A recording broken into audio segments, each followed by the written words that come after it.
You've wandered into snarky faith, the place where American Christianity gets skewered, roasted, and served cold. Faith on the fringe, naming what's broken, keeping what matters. Strap in. This is Snarky Faith.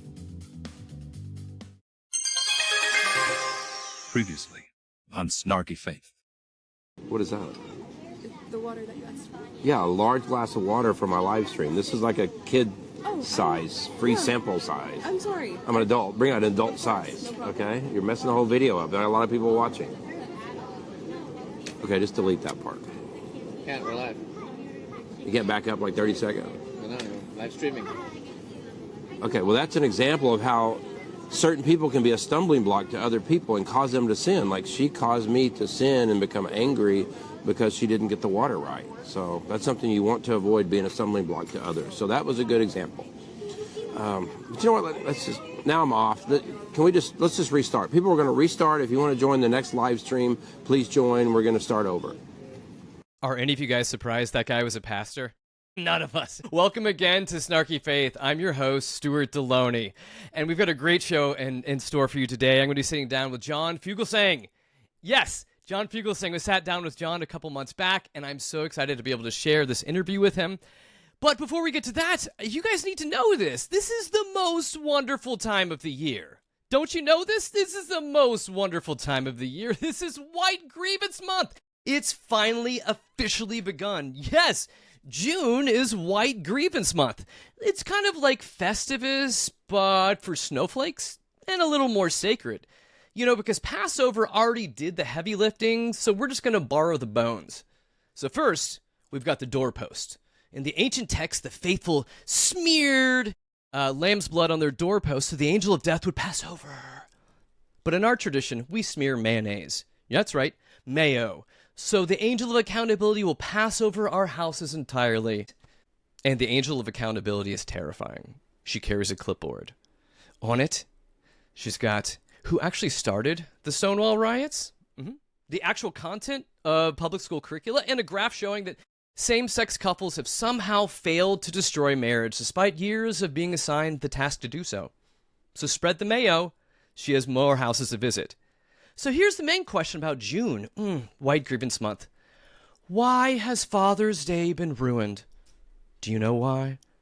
Because some children now have to make Father's Day cards. 2 of them to 2 fathers.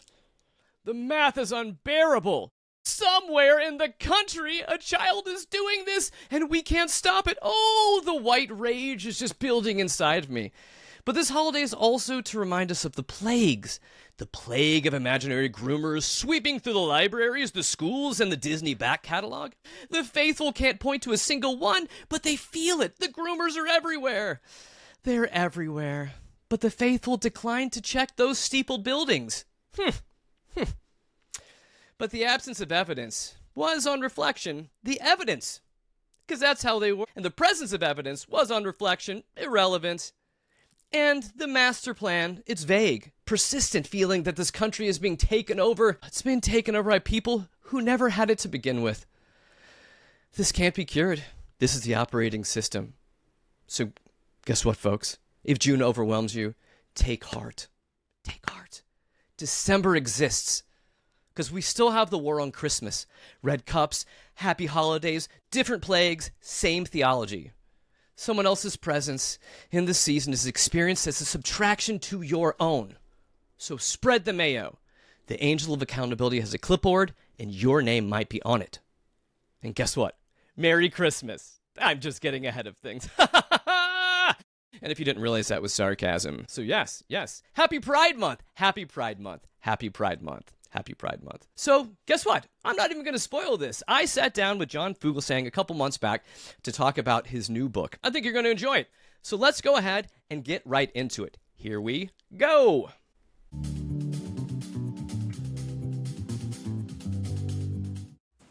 Joining me today is the one, the only, John Fugelsang. He's an actor, a comedian, a writer, political commentator, television personality. He's the host of Tell Me Everything on SiriusXM. And his new book, The Separation of Church and Hate, A Sane Person's Guide to Taking Back the Bible from the fundamentalist, fascist, flock fleecing frauds, while Sally sells by the seashore. I do. Welcome, John. I do love good alliteration. Stuart, thank you so much for having me. And most people can't say it that fast, so you have my respects. Thank you. Okay. Well, I kind of fumbled my way through it, but that's good. I'll take it. Before we begin, I was looking into your background, and John, I want to know about this. Because I said here that you used to be I don't know if I'm reading this right, a VJJ at VH1 in the 90s. I mean, no judgment, dude. But how did you pull that one off? I think you mean VJ. I mean, I've read that wrong. I think Okay. you're using 90s slang for vagina. I was doing 90s slang for a job where I introduced videos. Oh, okay, that's what it was? Okay, so I was just wondering how you could pull that sucker off, man. So if anyone could, I think you could. Here's Hootie and the Blowfish again was how I pulled it off. That's fantastic. Love it. So your book, I'm really enjoying it. My wife and I are reading through it right now. Thank you. And this book isn't anti-faith. I feel like it's anti-abuse. Would you agree? Yeah, I mean, I think so. It's anti-hypocrite. My rules in comedy and Christianity are the same. Don't punch down. And my targets are always either people in power and or mean people. But I was raised like millions to believe that Christianity was about the stuff Jesus talks about. That Christianity is about the way Christ tells us to treat each other. Servant leadership, humility, the last shall be first. Go to the margins, and the way you treat the least of these is how you treat me. Pay your damn taxes. Stop executing people. Don't focus so much on the letter of the law when love is the fulfillment of the law. Matthew 25, he gives his marching orders, heaven or hell, for individuals and nations. Take care of the poor, take care of the sick, welcome the stranger, and be kind to those in prison. And like millions, I grew up to feel like this movement of love and empathy and fellowship and caring had been hijacked by a mean, selfish, trickle-down economics, little white supremacist, tax-free clique. And then you get older and you realize, wait, it's always been that way. The entire history for 1,700 years of Christianity is people using Christ's name to get power. And then once they have power, doing the opposite of what Christ tells us. And that's how Christianity's been corrupted and polluted since Rome took over. But there's always been the actual Christ followers who rise in resistance to the hypocrites and the frauds. And it's the Francis of Assisi's, the Martin Luther Kings. They're the ones who actually keep reminding us, oh, wow, it's every generation of Christian has a choice. You either stand up to empire like Jesus did, or you grovel to empire to get your 30 pieces of silver. And this book was really just a guide for anyone who has to ever deal with a Christian nationalist in their family, their workplace, their government, their social media feed, on how to use the Bible to debate right-wing Christians. Because even if you're atheist, if you're debating a right-wing Christian on any of the biggest subjects that divide us, chances are Jesus is on your side. Even if he doesn't exist, Jesus is still on your side. So it's really just taking all the right-wing arguments that use Jesus to justify cruelty and showing you how to knock those down, which I imagine your audience is pretty well versed in already. Yeah, they are. That's very true. But for you, like, was there a moment, or was it many moments, when this whole idea dawned on you that this whole crew is not really about faith? It's all about power. Was it a moment, or was it just many? It's gradual. I think for many of us, as a kid, the first time for me as a kid was the death penalty. Realizing in my early teens that Jesus was so completely against the death penalty, and yet most of the Christians I saw on TV really got off on killing the sinner for some law and order, which is technically the reason why the Romans did it. And then women in the priesthood. I was raised abnormally Catholic. My dad was a former Franciscan brother. My mom had been a nun for 16 years. And so we were very Catholic, but we didn't necessarily follow the Pope on everything. And around 15 or 16, I had a really hard time wrapping my head around the thought that God made 51% of humanity unfit to be a priest. And so, I think for many of us, it's like you love the faith you're raised in, you love your parents, you want to be a good Christian kid, and gradually over time, the bullshit of men permeates through, and our decision to wake up to this or to stay blind to it and just double down on fundamentalism and be obedient to the laws of man, that kind of dictates where you're going to go spiritually. And, they say, Stuart, the largest growing religious demographic in this country are Mormons. Some say it's Islam. Some say it's none of the aboves. I think the largest growing religious group are people who were raised religious and now consider themselves spiritual because they're so turned off to all the hypocrisy and cruelty. No, I would agree with that. I would totally agree with that. Like that's part of my core story is the fact that like when I first felt called into ministry back in like my early 20s, my father going to tell my father, I was like, Dad, I really feel called into ministry. This is the guy that had me in church Wednesday nights, Sunday mornings, Sunday nights. He's like the chairman of deacons in the church, always teaching Sunday school. He just looked at me and was like, you'll never make any money. And that was for me. I was like, okay, thank you. Picking up Jesus' cross and following him means I won't be able to. But what about the prosperity gospel? It promises me. Yeah. I mean, your dad was honest, but he was honest, and what's the faith not about? Yeah. That's been it. Like, yes, I've been a pastor, been a missionary. Yeah, it's not lucrative, but that was my dad took a vow of poverty, and he was terrified of me becoming an artist because he didn't want me to go hungry and be poor. And my parents, both of them, literally took vows of poverty. So I get it. I mean, it's very natural. It's there. You at the one time you want to raise your children in the faith. At the same time, you don't want your children to struggle. You don't want them to hurt. But it's your own journey. And how does your dad feel about your choice now, years later? Not great. Really? I think ultimately it was just kind of still the same idea. It was kind of the things that he intellectually preached and knew. Yeah. That was like part of who he was. But I think the living it out was always a little bit more. That takes more bravery. That disconnect between the two things. Exactly. Yeah. Now good for you. He raised a good man. Well, thank you. But you like so much of your background involves comedy. You're funny guy, and doing theology with punchlines. This was new, and I like it, and I like what you're doing here. Do you think humor disarms authoritarian thinking in this way? I do. Yes, I do. I think that not to compare myself to the greats of comedy, but the reason why we laugh at something that's funny is not because the joke is funny. It's because our brains recognize an element of truth in something clever someone just said. And if you laugh at someone, it does build trust.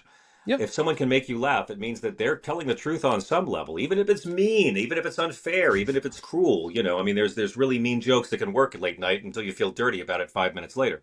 But if a comedian can make your brain laugh at something because it's so right, you will inherently trust that person. That's why so many young folks trust comedians more than they trust politicians and more than they trust journalists. And let's not forget, Jesus did it in parable.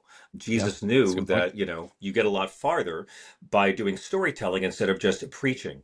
And this way, Jesus could make his points really well known to people with less education. And by doing things like keep your light under a bushel, the lost sheep, the good shepherd, parables like this allowed him to do it in storytelling and convey his message to a wider audience. It also allowed him to have a lot of critiques against the Roman Empire that he could thinly veil, which comedians do now, and it's called satire, and it's also hard to pull off. So yeah, I do think so. And I do think that, there's a place for joy in faith as well. Having been raised in Catholicism, which can very often be dreary repetition, I do think there's a place for it. Yeah.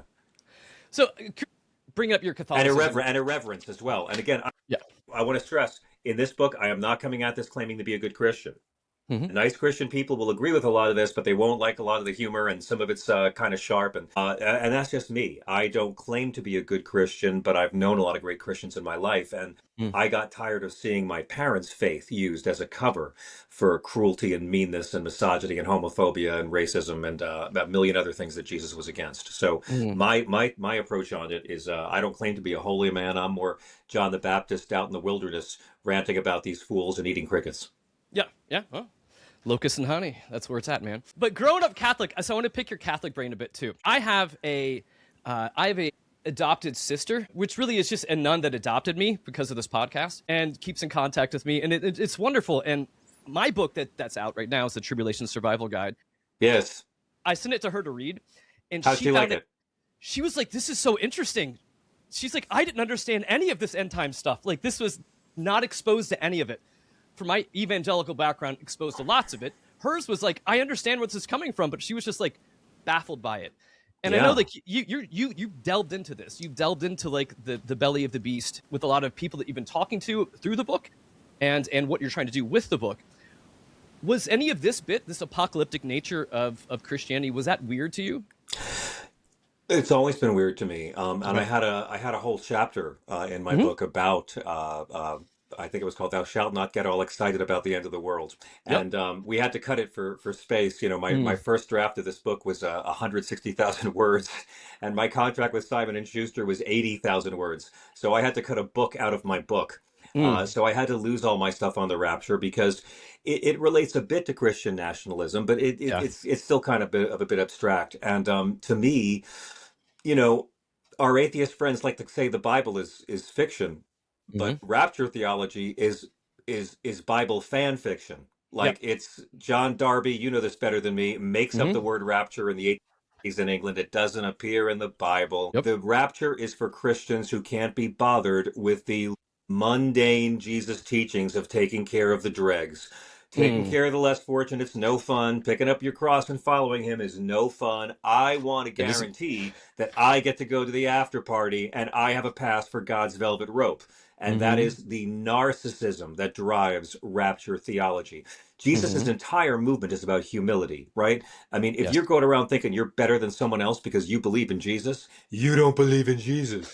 But with the rapture, it's like, oh, not only am I better than all of you, you're going to suffer and die horribly, especially you Jews. And I'm going Yeah. to go up to God. And one third of you, Jew, or half, what is it, Stuart? Half the Jews are going to die horribly, Uh and the huh. other half are going Something to like be that. Yep. forced to convert, like we're Charlemagne again. And the Hmm. tribulations and the what? How many? It's one head with seven heads with 10 Yep. horns. Is that it? So It's something like that. Yeah. does one what does the beast does one horn have three heads and the other ones have one, or does one horn get all 10 heads? And I'm reading this book of Revelation as a kid, and it's written by this guy named John. It's not John of the Gospels. It's some other guy named John tripping his Hmm. face off on tainted shrooms in a cave and Yep. writing down his NyQuil hallucinations. And it's very beautiful, and it's all metaphorical about the Yes. suffering of the early church. It's not actually Hmm. about literal dragons coming out of the sea. And that's a lot more fun than Hmm. the drudgery of Christ's Yeah. commandments of Yeah. and caring for the less fortunate. Who Hmm. wants to do that? Our Christians can't even be bothered to vote for that, much Yeah. less expect that to be part of their afterlife. So to me, it's blasphemy. It's got nothing to do with the teachings of Christ, as you probably know, and you know Hmm. more about this than me, but Yep. Revelation is the one place that really does describe Jesus as looking like a black man. They leave that part out. Yep. And but people get addicted to this because Hmm. again, it's like candy for the brain. I call them apocaholics. Yeah. They can't let go, and every time they think that there's going to be another rapture event, and they just got scammed again. And I'm Hmm. always telling these scam artists, Stuart, hey, look, okay, it's not real, but don't feel bad. It's not the end of the world. I mean, I mean, what you know, you're much better versed Yeah. in this than me, but I find not only does it have nothing to do with the stuff Jesus talked about. Absolutely. I think that the cult around it is blasphemous and it's Mhm. narcissistic. Oh, absolutely. It's escapism. It's pure escapism. That's And it. it's Yeah. it's yeah, it's an abdication of any responsibility for anything that's here on the earth. And so like for most people that's kind of sexy, right? I don't have to Yeah. I Oh don't have to do yeah. anything. I could be an asshole here and now Oh, and there's like fire and brimstone, but it doesn't yep. affect me. And Kirk Mhm. Cameron's there too. And wow, and all those actors from all those Christian movies are ascending into yeah. And it's like Yeah, and it's rubbish. What does it have to it is. do with caring for the less fortunate? These people want to abandon the less fortunate to a Yep. violent end of. Wait, is it 1,000 years, Stuart, of tribulation? Mhm. A Yeah. thousand years of Yeah. screw you? Yeah. So I mean, not only is it irrelevant to Jesus's ministry, I consider this rapture worship to be anti-Jesus because it's Mhm. all about how I'm better than someone else. Yeah. But that's where we're at with Christianity right now in America too. I mean, I'm not saying all Christians, but like American Christianity. Since The Rome took over, Yeah. that's where we're Yep. at. I mean, since it Yeah. went from being a persecuted sect to being an imperial religion big enough to persecute smaller sects. And that's Mhm. been the history of it ever since. It's control and domination, ignoring the teachings of Jesus, but God likes me better because Mhm. reasons. But again, every generation, you'll always have the actual Christ followers and their Yeah. allies who Mhm. stand up to this. It's always been the true Jesus followers. Usually they're the ones who get bumped off who Mhm. have to, along with their non-Christian and atheist and other religion allies, beat back the batshit Christians. That's the Mhm. whole history of the faith from the time Rome takes over and St. Francis leaves the Crusades and renounces violence and devotes himself to peace and walks unarmed through a war zone to host peace talks with a sultan. I mean, that was the beginning. St. Mm-hmm. Francis was the first resistor. When Columbus is slaughtering the Taino people Yeah. in the shadow of the cross, Mm-hmm.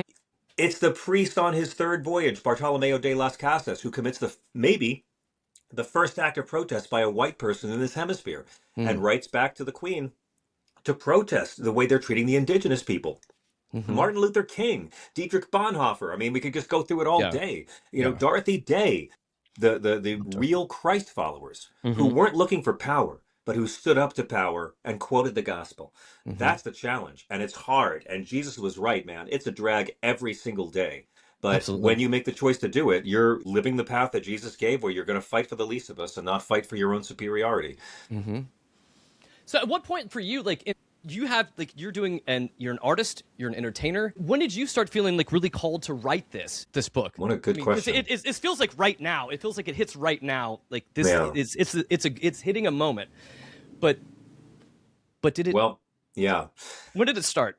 When I was 6 years old, I found out why my parents were older than the other kids' parents.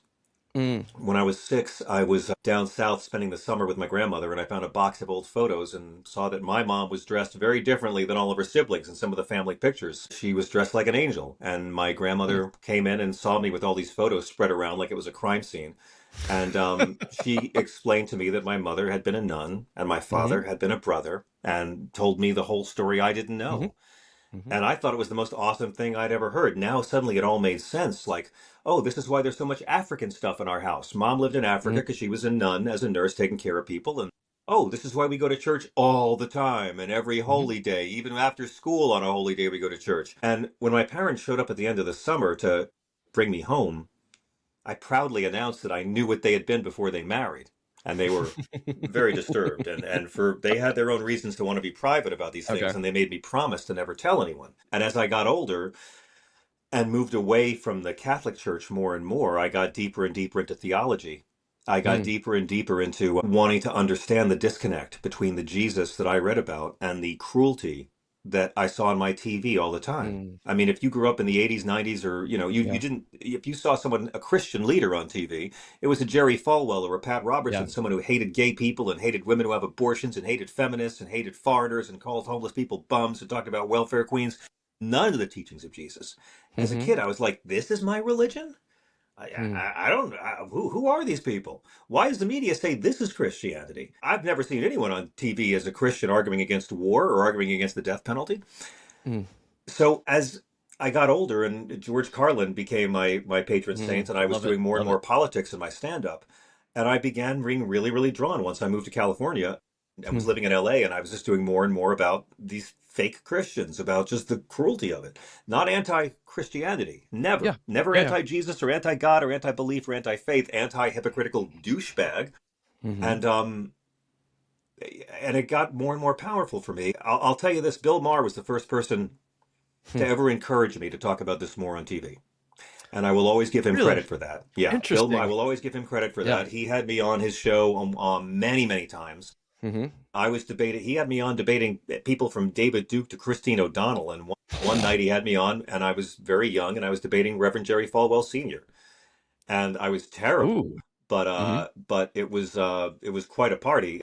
And I went after him hard, and I did it more like a shock comedian for college crowds than a Mm-hmm. theologian or someone. But the next day, my parents called me, and I told my mother, "This is what I want to do. I think I want to call these people out."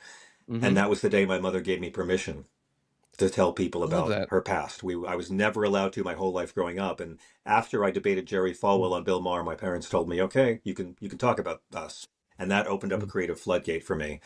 Mm-hmm. And and what was funny was everywhere I performed, obviously there's always going to be people who don't want to hear this kind of talk, and agents, managers can't stand it. It's not very Mm-hmm. commercial. You can't really get on TV for the most part talking about tabernacles. But everywhere I performed, I've had people come up to me anywhere I've done stand up or done radio or TV who had the same kind of experience and considered themselves spiritual now because they were so turned off to religion. And Mm-hmm. I got such incredible support from so many people. I thought maybe there is an audience here Mm-hmm. for this sort of talk. As you know, I first Mm-hmm. pitched this book in 2010. I submitted my first Oh proposal wow. for this book in Okay. the summer of 2010. I spent Wow. 13 years pitching it. and proposals all over the place with multiple agents. Couldn't get anyone to bite. I had people say, wait, it's for atheists and believers? I had one editor at HarperCollins say, I don't know any of these religious fundamentalists. This doesn't impact my life. And Oh, finally, I interesting. sold it to Simon & Schuster on a verbal pitch in an office. Like after Hmm. years of proposals, I sold it verbally. Hmm. And the fact that after 13 years of rejection, we made the New York Times bestseller list for eight Yes. weeks tells me that, yeah, there was an audience for this all along, and I wasn't Yeah. crazy. And there is that spiritual hunger of people who are so turned off to this toxic Christianity, but they still care. They still have the spiritual yearnings. And so Hmm. that's who I'm trying to hopefully amuse and entertain. I don't recommend giving my book to your right-wing loved ones. They will not like it, but for everyone else, maybe. Yeah, yeah. So was that wait? So you're take. So you were on. Was that politically incorrect? Oh Was yeah, I this- did that show a lot was when it? I first moved out Was to that the LA. one you're talking about? Okay. Yeah, I was Okay. very Yeah. young. Yeah. Oh gosh. So when you were doing that, like, was Falwell Jr. was he hiding in the background, like watching? I don't know where the that guy debate? was. No, Falwell Jr. was just off being a douchebag partying and being completely shallow and amoral. Oh, okay. Falwell Jr. never pretended to be Christian. That's the thing Oh, about I him. know. You I know, know. his brother is Falwell Sr. was both the corrosively evil Yeah. minister and the racist douchebag who opened up whites only schools. It's Mm-hmm. sort of split in his two kids. He has the one who's the clergy and the one who's the famous guy we know. And, Yeah. Jerry Falwell Jr., can I just say, I got no problem with how he and his wife get down. I mean, that's great. Absolutely. Yeah. Whatever brings you closer together, I am a big believer in getting your freak on, consenting adult. The only sexual things Jesus ever condemns are Mm-hmm. adultery and dumping your wife. So if it's consenting adults and no one's being exploited, get your freak on, live large, have fun. I actually think the crap he did with his wife was the most likable thing about him. That's a good It's the point. rest Yeah. of his Yeah. life and the fact that he threw his wife under the bus for their shared Yeah. kink, but it's Yeah. the rest of his life that was so corrosive and corrupt. And when he finally left Liberty, he finally admitted that he had never been a Christian, Mm. which is more than his dad could ever admit, because his dad Yeah. was a grifter. Yeah. Oh God. And yes. Him and many of his ilk are grifters. Oh, with that, his yeah. father, I give his father more credit for wrecking Christianity than just about anybody Yeah. in my lifetime. Him in your lifetime. That's probably fair. That's probably fair. Yeah, I'm trying to think of who else because like he was bigger, yeah, and more sustaining than like Baker. Oh, yeah. than Baker all went to these- jail. Yeah. I mean, And Pat he's- Robertson, like what? Yeah. Oh, yeah. When did they Robinson. ever fight for anything that Christ talked about? And Yeah. Franklin Graham and Mhm. Turning Point USA. I mean, Yeah. Mr. Kirk, God bless him, who did not deserve that horrible, horrible fate he Mhm. met. Mr. Kirk was not a fan of mine. He and I Mhm. tussled a few times. And my whole issue with him was, show me one teaching of Christ this guy ever fought for. Go to Yeah. Turning Point USA's website. You see Yeah. anything there about helping the poor? See Mhm. anything there about welcoming the stranger? Bitch, please. Yeah. You see anything there about we have to care for the sick? No. Mhm. Their movement is not about the teachings of Christ. They don't Yeah. care about religious freedom. They don't care about fighting Satan or serving the Lord. They care about conservative Christian control over society, culture, and government. Mhm. That's what they care about. They Yeah. don't, and they get so offended by anything that threatens conservative Christian control.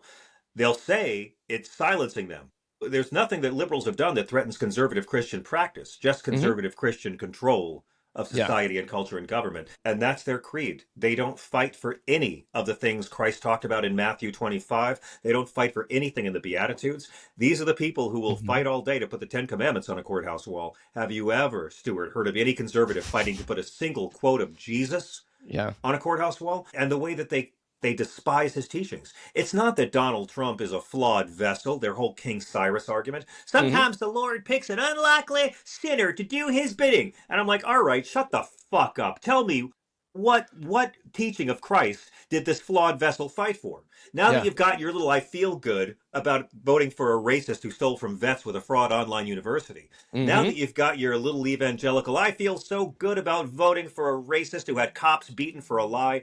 Tell me, flawed vessel theory, what teachings of Jesus has this flawed vessel or you in his movement fought for on a societal level? None. They care about power. They despise the actual teachings of Jesus. And that's why everyone who's read the Gospels knows if Jesus came back, the same guy, his loudest, most obnoxious followers would be the first ones fighting to hang him. Yeah. And because even from all my years being around conservatism and fundamentalism, I mean, Jesus is the mascot, Yeah. Jesus kind of he's a useful tool because, you know, he died for us.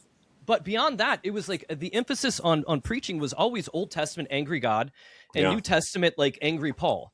And Well, so it was just kind of like and the miracles, and the miracles. and the miracles. Like Yeah. in America, we're raised with a Jesus. We get the manger, the miracles, and the cross. Yeah. Right? That's what Yeah. we're given. Never He's the toothless 3 Jesus. years he spent teaching. Never his actual Yeah. commandments and admonitions about how we're supposed to treat each other. You Yeah. never hear about that. And I kind of wanted to, with this book, to unpack it. You know, my father was a CCD teacher, a Sunday school teacher for the Catholics.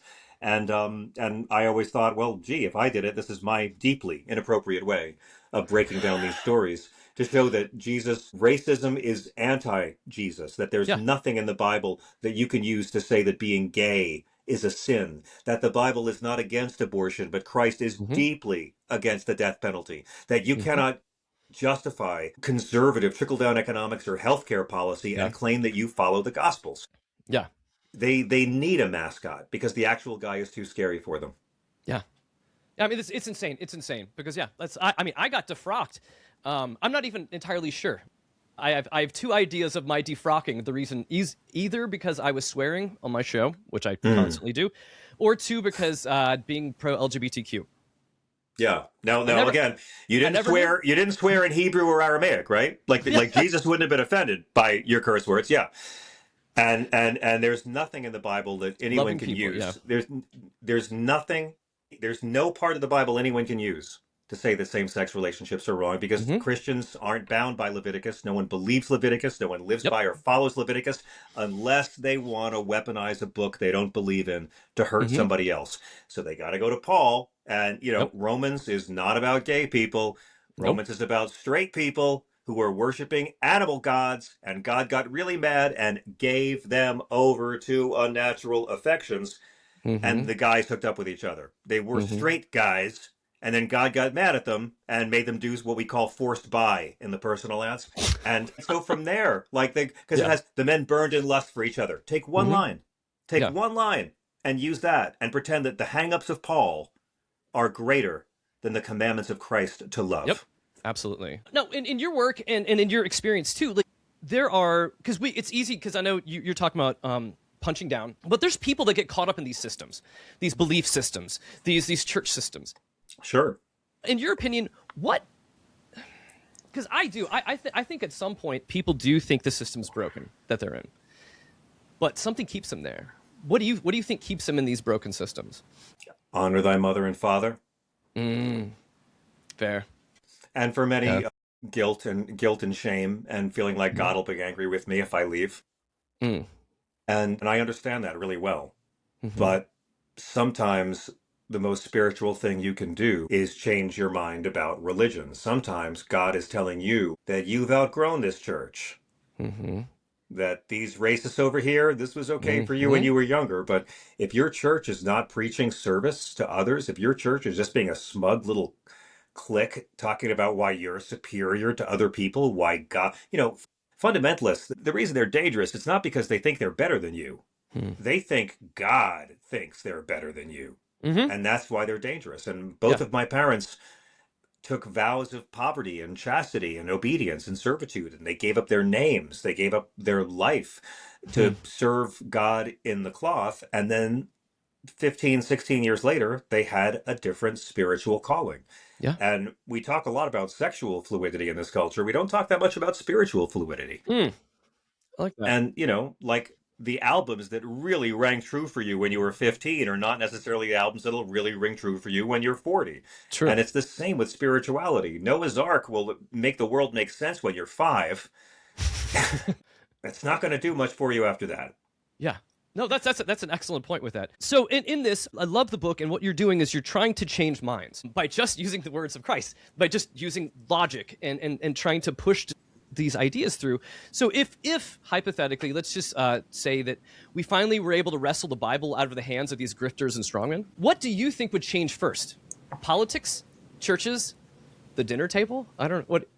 What I don't get. Explain the hypothetical by getting the Bible out of their hands. Do you mean For people, if we became a country, if we were focused on the values of Christ instead of Christian values? Yes, absolutely. Yes, that's what I'm trying Christian to get at. values generally don't have anything to do with the values of Christ. Yeah. Yeah, I mean, right away we would do Jesus's big four basics. We would care for the poor on a societal level, Mm-hmm. and that would help our economy. Poverty is a drain on an economy, Mm-hmm. but billionaires like it, and any society that allows both billionaires and poverty at the same time is not a society that's serious about lasting. What's really good for capitalism is a living wage workforce that can afford to buy shit. So, Amen. same with healthcare. I Mm-hmm. mean, the healthcare costs in this country, our European Mm-hmm. allies think we're a bunch of stooges, and they're Mm-hmm. kind of right. They are. We would be kind to the less fortunate. We would end homelessness. We would treat women as equals. We'd stop executing people for sin. Mm.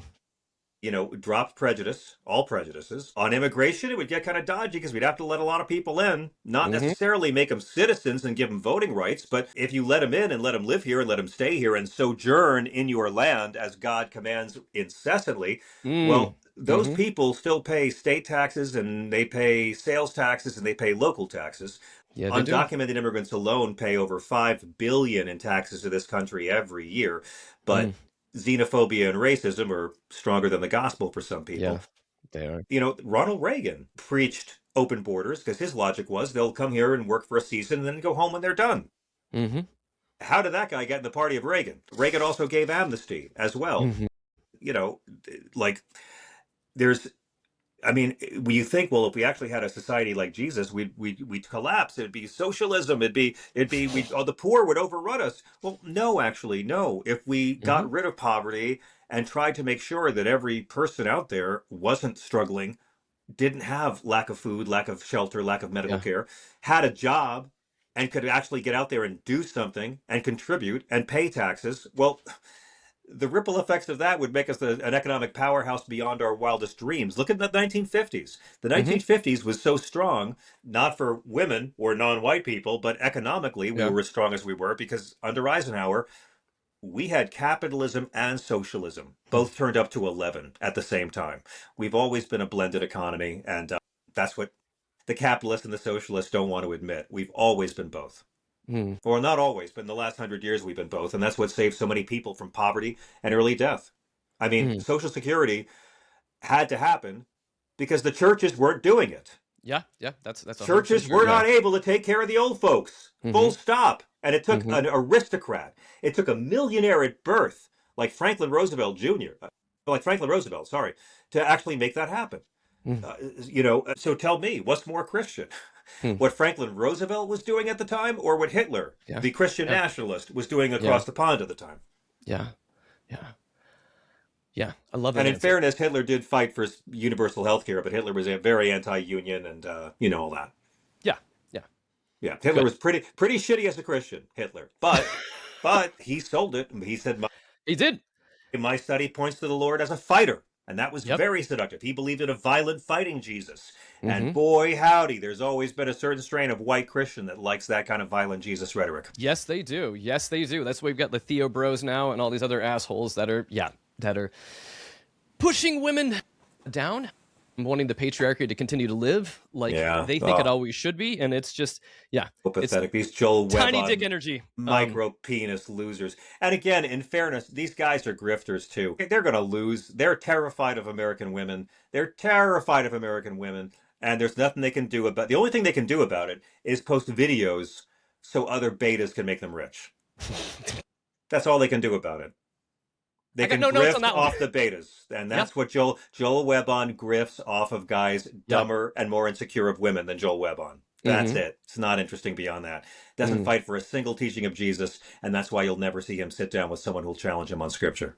And also, he's just a damn smug son of a bitch too. And but again, that's what's always existed. The grifters have Yeah. always been there from the time Rome took over. People Yeah. who will say that Jesus gives me license to be cruel to gay people. Jesus Mhm. gives me license to put women down. And it's all rubbish. None of it's true. But, the voices out there saying, hey, it's not true, have always been muffled. And the media is the biggest enemy of this. The media doesn't want nice religious people. They're not good for Yeah. ratings. These Yeah. douchebags, these villains, they're great. The overwhelming majority of moderate and liberal Christians, Muslims, and Jews are getting along just fine right now all over America, all over the world, and that's boring. But the It is. fundamentalists, the violent, batshit ones who hate women and minorities, They get the clicks. Put them on. Put them on the air. If you say people are eating dogs and cats, I mean that's gonna drive the news more than anything. Yeah, but again, that's moronic. But like the racist lies of this administration. Donald Trump got the White House with a racist lie that the first black president wasn't really one of us, and he got reelected with a racist lie that innocent Haitian migrants were illegals eating pets.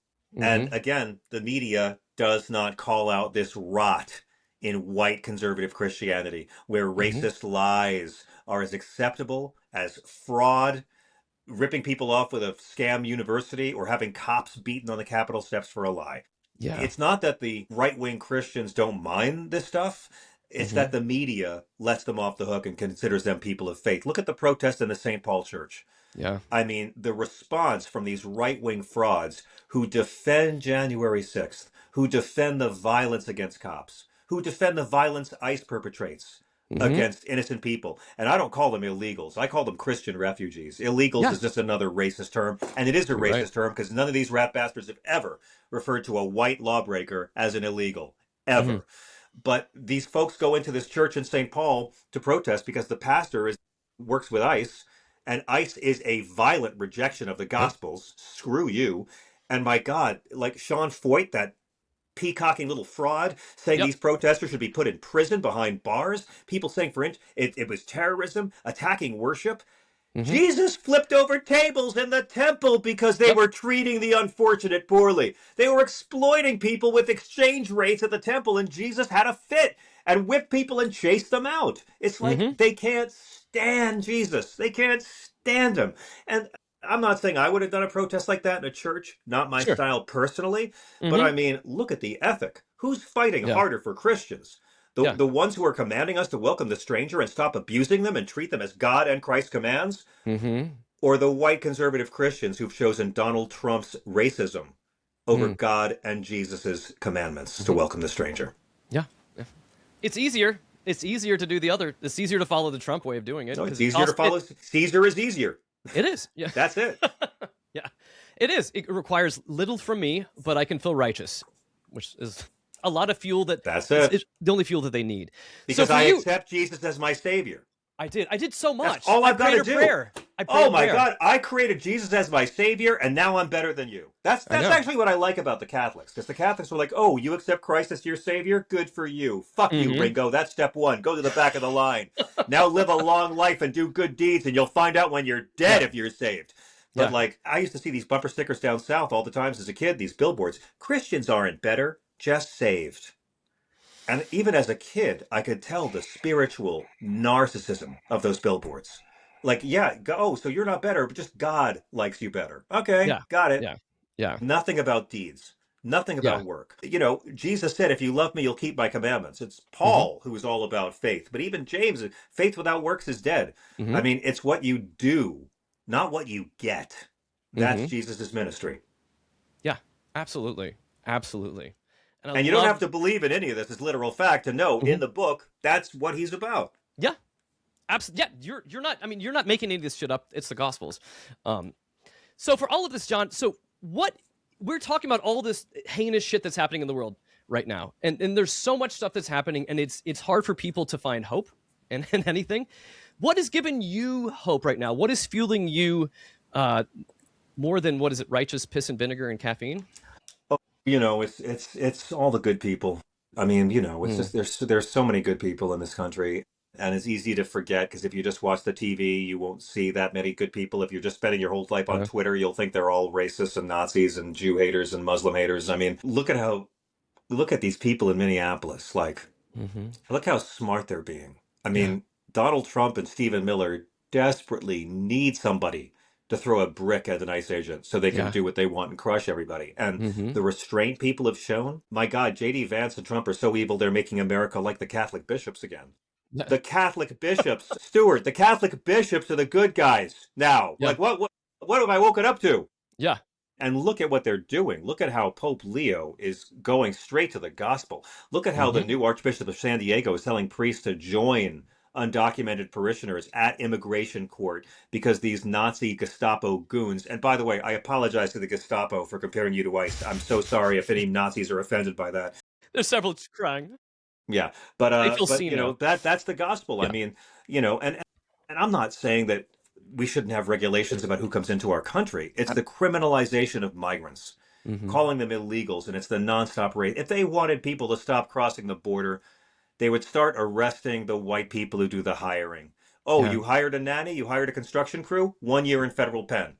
Yeah.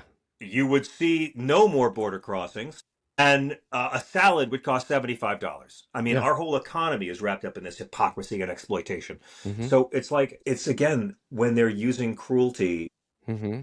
in the name of Christ, when they're aligning with empire Yeah. and not with the margins. Mm-hmm. That's how you know you're dealing with fake Christians. And the good Yeah. news is Jesus is on your side. We didn't even get to abortion or but like all these things that have nothing to do with the ministry of Christ, but Yeah. they're really good at getting insecure conservative white people to vote for the opposite of Mm-hmm. Jesus. Mm-hmm. And that's how they do it. In the Mm-hmm. case of abortion, they got the followers of Jesus to vote against everything Jesus ever talked about Yep. by talking about abortion, which Jesus never talked about. Yeah. That's how the segregationists came back after civil rights and I mean after voting rights and 10 years in the wilderness and Nixon and conservatives were down. It was Jerry Falwell never mentioned abortion until 5 years after Roe v. Wade. Never Mm-hmm. mentioned ending pregnancies in a single sermon because nobody cared except the Catholics. The Southern Baptist Convention affirmed a woman's right to choose after Roe v. Wade. It Mm-hmm. was only when they realized power. They could get Yep. power with this issue. And that's the way it is with illegal immigration. They Mm-hmm. use it not because they care. Again, if they wanted to stop border crossings, just lock up the white folks. They'll stop Yeah. hiring. It'll stop. No, they use the issue like abortion for Mm-hmm. power. And Mm-hmm. with that power, they do the opposite of what Christ commands. Yeah. Yeah. I mean, anytime that we would say that, like, they, anytime we would mention that dehumanizing people in the name of Jesus, it's the most antithetical idea. Like, it just doesn't make any sense. Like, how are we? Yeah, but it makes sense for them because the end justifies the mean, and yeah, Yeah, that's the way but I it mean, works. look what Hitler did, you know? I mean, Yeah. Hitler had the entire German population thinking this Mm-hmm. was really Christian. Yeah. Because once you dehumanize them, Mm-hmm. then it seems virtuous, Yeah. right? So Yep. infestation, like Sheep and the goats, chosen yeah. and unchosen. It's But once yeah. you get people to view them as less than human, using Yeah. words like illegals, using words like Mm-hmm. vermin, Mm-hmm. then people will play really dumb. I mean, over 1,000 human beings have disappeared from Alligator Alcatraz. Mm-hmm. We don't know where they are, Yeah. and no one's saying because we've made them less than they're illegals. Mm-hmm. And is there anything funnier than people saying you have to follow the law Yeah. while voting for a felon to be president? Yeah. Irony's dead. It's been dead for a while. Oh, It feels like yeah. irony is the only religion that'll never let you down. Yeah. I mean, irony is the one. I mean, irony is the one true religion. Like Mhm. when we're at a time when arguably the only way to be a true conservative Christian is to be a raging liberal. Yeah. And the liberals are much more Christian than the conservative Christians Mhm. are. I mean, irony is just huffing paint at this point. I love that. I love that. Well, John, thank you for your time today. The Thank book, you. The Separation of Church and Hate, A Sane Person's Guide to Taking Back the Bible from Fundamentalist, Fascist, and Flock Fleecing Frauds, is available now. It's a bestseller, and read it. It is fantastic. It will make you laugh, but it'll also remind you of what's important. So thank Stuart, you, John. what a great pleasure to be on your show. Thank you so much for having me, and thank you to your whole audience. I think your whole story is amazing, and I'm really inspired by what you do and how you keep it positive, how you call out the bad guys, but you keep bringing it back to love. And thank you for inspiring me. Oh, thank you, Sam.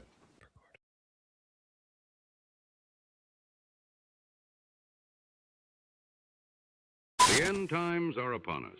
The signs are happening. The end is near, but don't panic. You may have missed the rapture, but there's still time to prepare for what comes next. Disasters, plagues, celestial malfunctions. Consider them friendly reminders. Now's the time to prepare. From homemade hazmat suits to heavenly currency and trustworthy prophets, this guide has you covered. Because when the heavens open and the world melts, belief alone won't save you. The Tribulation Survival Guide. How to stay alive when everything else is dead. Available now.